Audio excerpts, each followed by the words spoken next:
Newton area का metre square, और velocity gradient का था s⁻⁻1, वो ऊपर आ गया तो हो गया s. सो ऐसा यूनिट इज न्यूटन सेकंड पर मीटर स्क्वायर, याद रखें.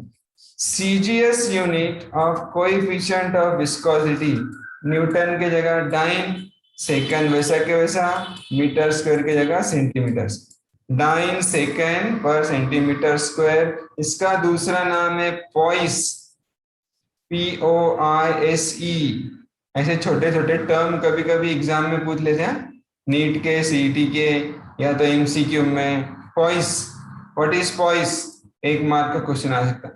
Poised is the CGS unit of coefficient of viscosity, और poise is equal to dyne second per centimetre square. Then 1 newton second पर मीटर स्क्वायर इज 10 पॉइस. ये दोनों का conversion factor है. Dimensions of eta m1 l-1 t-1. याद रखो, याद नहीं भी रहा तो भूल गए तो आइन टाइम पे बना सकते. फोर्स का डायमेंशन लेने का, उसको डिवाइड करने का, ये दोनों के डायमेंशन से तो आएगा m1 l-1 और t-1. ओके, या एक नोट दी हुई छोटी सी, viscosity of liquid decreases with temperature while that of gases increases with temperature. Liquid का विस्कोसिटी टेम्परेचर के साथ कम होता, लेकिन गैस का टेम्परेचर के साथ बढ़ता. तो ये था कोएफिशिएंट ऑफ विस्कोसिटी नाम का एक छोटा सा टर्म. अब एक लॉ देखने का है, बहुत इजी. सर वॉइस ब्रेक हो रही है आपकी। Yes sir. हाँ सर, अभी आपने जो बोले कुछ नहीं समझ में आया। हाँ अभी सुनो, पॉइंट नंबर 28 दिख रहा है। कभी कभी आवाज ब्रेक होती है लेकिन स्क्रीन पे देख के पहचान लेने का। बहरे लोग कैसे रहते हैं, इशारे से पहचान लेते हैं। अंधे बहरे लोग हाथ के इशारे से पहचान लेते ना, इसलिए ऐसा जिसको सुनने आता ना वो बोलने वाले के लिप्स के मूवमेंट पे से पहचानता क्या बोला। तो ऐसा तुमको थोड़ा सीखना पड़ेगा ऑनलाइन में, ठीक है। स्टोक्स लॉ, स्टोक नाम का एक जर्मन साइंटिस्ट है स्टोक, उसने विस्कोसिटी के रिलेटेड एक लॉ प्रपोज किया, उसका नाम है स्टोक्स लॉ। वो लॉ, ये सब 2-2 मार्क्स के छोटे छोटे क्वेश्चन आते हैं एग्जाम में। स्टेट स्टोक्स लॉ 1 मार्क के भी लिए भी आ सकता। State Stokes law and give the formula 2 mark. ऐसे फिजिक्स में बहुत सारे छोटे छोटे क्वेश्चन है। तो नेट का थोड़ा प्रॉब्लम है, आवाज कट हो रहेगी तो वापस से आ जाएंगी, थोड़ा सब्र रखो। स्टोक्स लॉ देखो मैं पढ़ रहा, ध्यान से सुनो, बहुत easy. The viscous force Fv acting on a small sphere falling through a viscous medium is directly proportional to,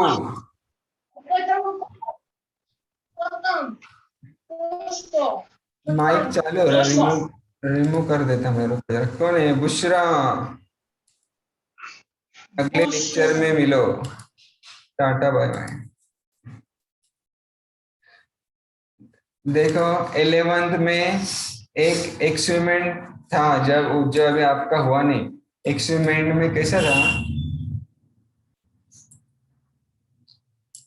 देखो, एक ऐसी कांच की ट्यूब थी, जैसा अपना ट्यूब लाइट है वैसी ग्लास की लंबी 1-1.5 मीटर की ट्यूब थी, और वो ट्यूब में भरा हुआ था लिक्विड, ऑयल भरा हुआ था, पूरा ऑयल, ऐसा यहाँ पर पूरा ऑयल है और 1 मीटर का। उसके बाद इसमें एक छोटा सा मेटल का बॉल, बच्चे खेलते, छोटा सा मेटल का बॉल आता, साइकिल के बेरिंग में से निकलता, बॉल बेरिंग का बॉल था मेटल का, वो यहाँ से नीचे ड्रॉप कर दी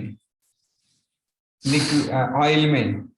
तो ये जो मेटल का बॉल है शुरू में स्पीड में जाएगा, कुछ 10-20 सेंटीमीटर तक स्पीड में आएगा, आहिस्ता आहिस्ता उसकी स्पीड कम होगी, फिर एक पॉइंट ऐसा आएगा कि उसकी स्पीड बिल्कुल कांस्टेंट रहेगी। तो वो जो कांस्टेंट स्पीड है उसको बोलते हैं टर्मिनल वेलोसिटी, जो आगे अपने को देखने का है। लेकिन उससे पहले देखो, ये स्टोक का एक्सपेरिमेंट है। अब ये मेटल का बॉल स्पेरिकल उसने यहाँ से छोड़ दिया नीचे, तो ये मेटल का बॉल पर जो विस्कस फोर्स एक्ट हो रहा है, Fv, force due to viscosity, liquid का जो फ्रिक्शन है उसके वजह से अपवर्ड डायरेक्शन में जो फोर्स एक्ट हो रहा है Fv, वो फोर्स 3 चीजों पर डिपेंड है। Viscous force acting on a small sphere falling through a viscous medium is directly proportional to, 3 चीजों से डायरेक्टली प्रोपोर्शनल है। फर्स्ट है रेडियस, इसका radius, radius of the sphere small r, पहली चीज है स्मॉल r रेडियस ये स्फीयर का। दूसरी चीज है its velocity through the fluid, दूसरी चीज है v, वो कितने वेलोसिटी से फ्लूइड में ट्रेवल हो रहा है उस पर विस्कस फोर्स डिपेंड है। और तीसरी चीज है जिस पर वो डिपेंड है, coefficient of viscosity of the fluid eta. समझ में आ रहा? सिंपल लॉ है, viscous force acting on a small sphere falling through a viscous medium is directly proportional to 3 things. First is radius of the sphere r, second its velocity through the fluid v, and third the coefficient of viscosity eta. Her law her definition में 3-3 बार समझा रहा, easy language में, वापस से बोलने की जरूरत नहीं आपको, कैसे और फिर से समझाओ, सबको वापस से समझ आ रहा, अच्छे से समझ आ रहा। एक रात में ये 2 बार पढ़ लेंगे तो याद हो जाएगा। Okay, viscous force is directly proportional to r, v and eta। अब मैंने डायग्राम बनाया, rough diagram. Consider a spherical body of radius r is falling through a viscous medium. V be the velocity, Fv be the viscous force and eta be the coefficient of viscosity. तो ये जो statement लिखे वो mathematical language में कैसा लिखेंगे? Fv is directly proportional to eta, r and v. बराबर। Viscous force is directly proportional to coefficient of viscosity, radius of the sphere, velocity of the sphere. ये स्टोक्स लॉ। फिर से directly proportional to को जब is equal to करना होगा, again you have to take some constant. The constant here taken is 6 pi, तो 6 पाई का constant है। समझ में आ रहा? ये है Stokes law. F is equal to 6 pi eta r v. ठीक है। अब ये लेसन का सिर्फ एक लास्ट पॉइंट बचा, वो अपने को देखने का। उससे पहले इसका एक न्यूमेरिकल करेंगे तो आपको समझ में आएगा। फॉर्मूला याद रखो, F b is 6 pi eta r v. Okay, चलो दूसरा एक आपको स्क्रीन दिखाता मैं।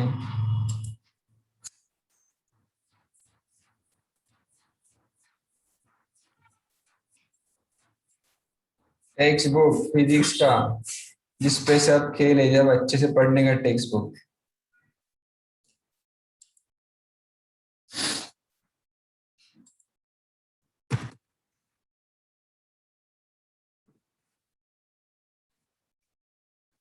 न्यूमेरिकल लास्ट टाइम कौन सा करे थे? देखो, स्टोक्स लॉ। आसान है बिल्कुल। टेक्स्ट बुक में coefficient of viscosity at different temperature भी दिया। ये ऐसी चीजें मालूमात के लिए, इस पर एग्जाम में क्वेश्चन नहीं आते। एयर का कोएफिशिएंट ऑफ विस्कोसिटी कितना है, 0 डिग्री पर कितना है, 40 डिग्री पर कितना है, वाटर का कितना है, सभी। ठीक है, चलो आपके स्क्रीन पर आया एग्जाम्पल नंबर 2.8 आया क्या?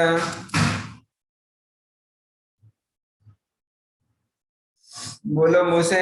आया सर, आया ना। Yes sir. हाँ तो बोलो ना बीच बीच में, मैं बोलूंगा ऐसा थोड़ी।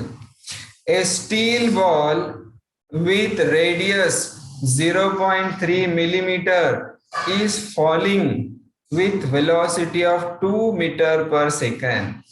स्टोक्स का जो अभी मैंने एग्जाम्पल दिखाया था, ये ऐसा, इसमें ट्यूब में से स्टील बॉल छोड़ दिया उसने ना, ट्यूब में पूरा ऑयल भरा हुआ है।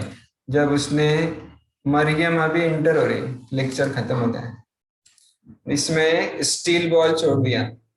ठीक है, ये स्टील बॉल का रेडियस सबसे पहले दिया हुआ है। Radius is how much? 0.3 millimetre. तो फॉरन सॉल्यूशन में गिवन लिखने बताया था मैंने, स्मॉल आर 0.3 मिलीमीटर। अब जो भी गिवन है, थोड़ा टाइम लगेगा आपको। क्या बीच बीच में क्या बड़बड़ करते? कौन है वो? बोलो। रिदा, बैठो आराम से, खाली बैठ के सुनने का है तो भी इतना ये करते रहते। सुनो, स्मॉल आर इज 0.3 मिलीमीटर। वो जो भी चीज गिवन है वो हमेशा एसआई यूनिट में चाहिए। रेडियस का एसआई यूनिट मिलीमीटर नहीं, मीटर है। तो 0.3 मिलीमीटर को मीटर करने के लिए 0.3 मल्टीप्लाई बाय 10⁻⁻3, या तो डिवाइड बाय 1000, या तो डिवाइड बाय 10⁻3, ऊपर आया तो 10⁻3, बराबर। अब ये स्टील का बॉल जिसका रेडियस दिया हुआ है वो लिक्विड में जा रहा है कितने वेलोसिटी से? फॉलिंग विथ वेलोसिटी 2 मीटर पर second at a time t। कितने वेलोसिटी से जा रहा? 2 मीटर पर सेकंड। तो फौरन लिखने का गिवन वेलोसिटी 2 मीटर पर second through a tube filled with glycerine. ये ट्यूब में ग्लिसरीन भरा हुआ है पूरा, जिसका कोएफिशिएंट ऑफ विस्कोसिटी दिया हुआ है। Glycerine having coefficient of viscosity means eta 0.833 newton second पर मीटर स्क्वायर। देखो ये ऐसा यूनिट देखे थे अपने कोएफिशिएंट ऑफ विस्कोसिटी। तो ईटा दिया हुआ है theta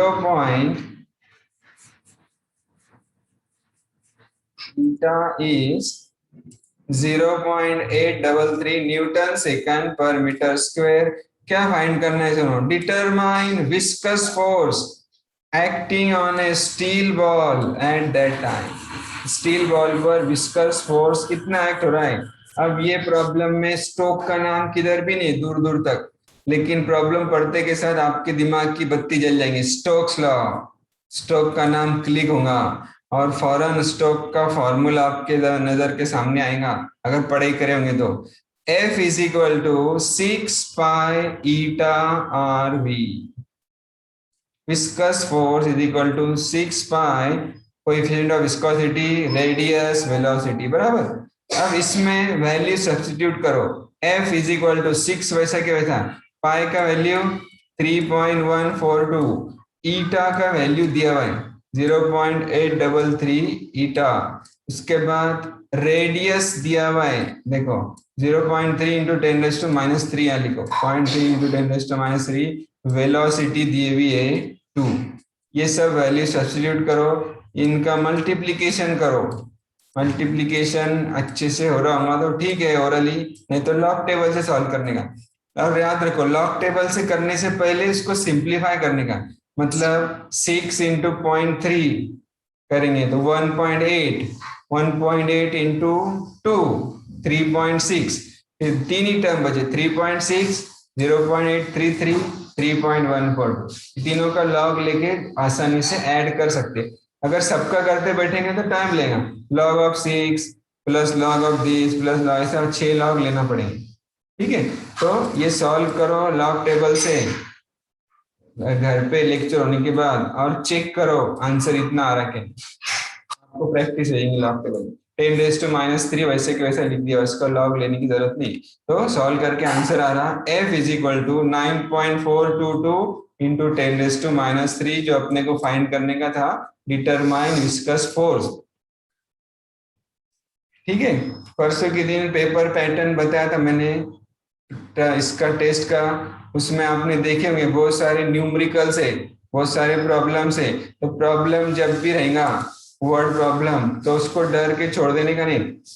बहुत सारे बच्चे अरे नहीं आएंगे हमको इसलिए उसको पढ़ते भी नहीं, ऐसा नहीं है, बहुत इजी रहता है, थेरी से भी इजी रहता है। देखो 2 मार्क्स की थेरी लिखने को आपको कितने 10 मिनट 7-8 मिनट लगेंगे, लेकिन अगर इतना बड़ा प्रॉब्लम 2 मार्क का सॉल्व करने के लिए यहाँ बहुत कम टाइम लगेगा, 5 मिनट से भी कम टाइम में वो सॉल्व हो जाएगा। तो बहुत इजी मेथड रहती है। जो जो दिया हुआ है वो पहले गिवन लिखने का, जो जो दिया हुआ है वो चीजें आप लिखो। जब वो चीजें लिखेंगे और फॉर्मूले आपने थोड़े से याद किए होंगे तो फॉर्मूला फौरन याद आ जाएगा।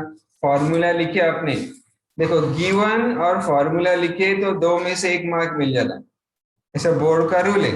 बोर्ड में जो भी मार्क्स मिलते हैं वो स्टेप बाय स्टेप रहते, डायरेक्ट आंसर को पूरे मार्क नहीं रहते, स्टेप्स को मार्क रहते। तो गिवन तो प्रॉब्लम में देख के लिखने का रहता, सिर्फ फॉर्मूला आपको याद आया, सॉल्व नहीं करे, सिर्फ फॉर्मूला नोट डाउन करे तो आधे मार्क मिल गए। उसके बाद भी क्या रहता है, फॉर्मूला आ गया उसमें ये वैल्यूज डालने के, रेडियस वेलोसिटी सब वैल्यूज डालो, इतना लिखो, 2 में से 1.5 मार्क मिल गया, सॉल्व नहीं करे तो भी। फिर इसको सॉल्व करो लॉग टेबल से, आंसर लिखो, आंसर याद रखो, आंसर विथ यूनिट चाहिए। जैसे ये फोर्स पूछा हुआ है तो उसके साथ न्यूटन चाहिए, दूसरा कुछ भी मीटर किलोमीटर लिख देंगे तो सही आंसर आके भी वो मार्क नहीं मिलेगा, आधा मार्क। तो कैसा रहता, given plus formula 1 mark, substitution of values in formula half mark, final answer with ऐसा unit that is half mark. ऐसे 2 मार्क्स का न्यूमेरिकल आता। चलो अब ये लेसन का लास्ट पॉइंट करने का है,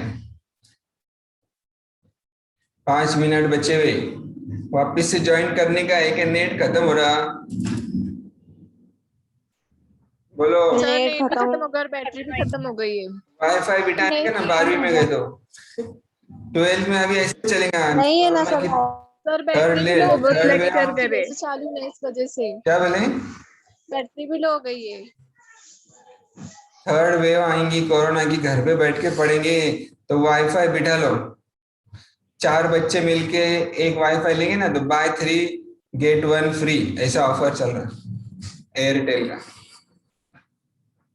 चलो लेसन का लास्ट पॉइंट, टर्मिनल वेलोसिटी जितना होगा उतना देखेंगे, बाद में ज्वाइन मत करो, बहुत पढ़ के बोर भी होगा, तुमको नींद आ रही है, नींद में से उठ के बैठे हुए कुछ लोग, तो ये जितना होगा उतना करो, फिर उसके बाद में देखते हैं, कल या परसों। कल भी दोपहर में शादी मैडम के पीरियड रहते हैं, वो अटेंड करो। अटेंडेंस बहुत कम है, देखो अभी मेरे इसमें 50 पार्टिसिपेंट्स दिखा रहे हैं। ये सब जो है ये मेरे पास रिकॉर्डिंग है, जैसे आपको वीडियो भेज रहा मैं, ये सब स्क्रीनशॉट है, कौन प्रेजेंट है, कौन कर रहा, कौन बीच में से कोई बीच में से चले जाता वो भी दिख रहा मेरे को, बीच में से निकल जा रही है, वो सब रिकॉर्ड मेरे पास मेंटेन है। जब आपको मार्क्स देने की टाइम आएंगे ना 12वीं में इंटरनल, जब वो रिकॉर्ड निकालूंगा मैं, अपने सहेलियों को दोस्तों को बोल दो ज्यादा से ज्यादा लेक्चर अटेंड करो, तुम्हारे लिए चल रहा है। ये सब एक्स्ट्रा ले रहा मैं तो बाकी एक दिन 8 लेक्चर रहता है, मैं रोज एक्स्ट्रा ले रहा तुम्हारे लिए, सब काम धंधे छोड़ के बैठना पड़ रहा असर से मगरिब। ठीक है, तो सहेली को बोलो अटेंडेंस ज्यादा रखो। देखो टर्मिनल वेलोसिटी क्या रहती है, अभी बताया था मैंने। स्टोक ने क्या एक्सपेरिमेंट किया, कांच के ट्यूब में 1 मीटर से ज्यादा लेंथ की ग्लास ट्यूब है, उसमें भर दिया ग्लिसरीन या कोई दूसरा ऑयल, उसमें एक मेटल का छोटा सा स्टील का बॉल छोड़ा। शुरू में उसकी वेलोसिटी ज्यादा रहेगी, फिर वेलोसिटी कम होगी आहिस्ता आहिस्ता, एक पॉइंट के बाद उसकी वेलोसिटी कांस्टेंट रहेगी। देखो कोई चीज ऐसा ऊपर उड़ाया आपने, बाहर ग्राउंड पे गए, एक पत्थर ऐसा ऊपर उड़ाया, ऊपर जाता, वो जब वापिस आता तो स्पीड बढ़ती, जब तक वो जमीन को नहीं टकराता फुल स्पीड में आता। शुरू में उसकी स्पीड रहेगी 5, फिर बढ़ेंगी 10, फिर लास्ट में हो जाएंगी 15। लेकिन ये स्टील का बॉल भी नीचे आ रहा, लेकिन उसकी वेलोसिटी कुछ देर के बाद 5 रहेंगी, तो आखिर तक 5 ही रहेंगी, कांस्टेंट रहेंगी, इसलिए उसको नाम दिया हुआ है टर्मिनल वेलोसिटी। ये टर्मिनल वेलोसिटी का फॉर्मूला फाइंड करना है और उस पर न्यूमेरिकल करना है, वो फॉर्मूला या न्यूमेरिकल एग्जाम में आ सकता। ठीक है, तो चलो ध्यान दो इधर, लेकिन 2 मिनट ही बचे अभी। चलो ठीक है, जाने दो, नेक्स्ट लेक्चर में करते हैं, आधा छोड़ के भी कुछ फायदा नहीं। समझ में आया क्या, कुछ प्रॉब्लम हुआ तो पूछ लो। चलो सर फर्स्ट लेसन की वीडियो भेजो ना, यस सर। क्या फर्स्ट लेसन की वीडियो भेजो ना, काय की वीडियो, रोटेशनल डायनेमिक की वीडियो सर भेजो। यूट्यूब पे अपलोड करो ना सर। हाँ रोटेशनल डायनामिक्स के साथ 8-9 अभी तक 10 लेक्चर हो गए आज तक, जिसमें से मैंने 7 वीडियोस भेजा हुआ है, बराबर। कल के 2 और आज, यस सर। हाँ कल के 2 आज के कैसे, और 3 वीडियो भेजता, और एक लेक्चर के बाद ये लेसन खत्म हो जाएगा। आपको उसके ट्यूटोरियल लिखने रहेंगे, ट्यूटोरियल में एमसीक्यूज है, और जो टेक्स्ट बुक के पीछे एक्सरसाइज है वो पूरी सॉल्व करनी। ओके चलो जल्दी कुछ क्वेश्चन, यस सर। 1 मिनट के अंदर। जो पढ़ाई करता है उसको क्वेश्चंस आते हैं, डिफिकल्टी आती है, पढ़ेंगे नहीं तो कैसा पूछेंगे। नुसरत, अर्शिया, पिंजारी कौन है, 2 नाम है क्या तुम्हारे, जवेरिया, साइमा। अनम्यूट करो, नाम एक ही बोलो, साइमा, पिंजारी। जी सर, हम दोनों बैठे हैं साथ में, जवेरिया पिंजारी और साइमा पिंजारी। 2 बहनी क्या, यस सर। एक ही क्लास में क्या? अच्छा अच्छे आइडिया, एक का ही नेट यूज हो रहा है, दोनों साथ में एक मोबाइल पे। सर वो यस सर। चलो कोई बात नहीं, ठीक है चलो फिर, अल्लाह हाफिज। अल्लाह हाफिज सर। अल्लाह हाफिज सर। अल्लाह हाफिज।